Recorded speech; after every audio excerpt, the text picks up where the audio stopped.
আমার জীবনে স্পেশাল কিছু হবে আর আমি তোমাদের সঙ্গে শেয়ার করব না, এটা হতেই পারে না বন্ধুরা।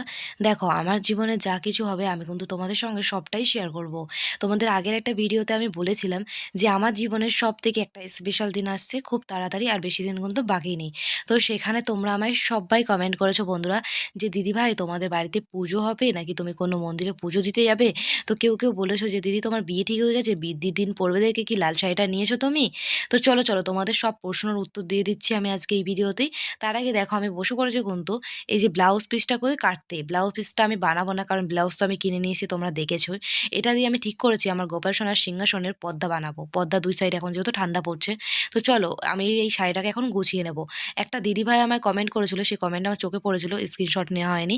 তো দিদিভাইটা আমায় বলেছে, দিদি তোমাকে এই শাড়িটা পরলে খুব সুন্দর লাগবে, একদম লক্ষ্মী ঠাকুরের মতো লাগবে নেকলেসটা শাড়িটা পরলে। জানি না, শাড়িটা আমার ভীষণই পছন্দ। আর সেই স্পেশাল দিনটা কি বন্ধুরা, সেটা পরের ভিডিওগুলোতে দেখতে পাবে।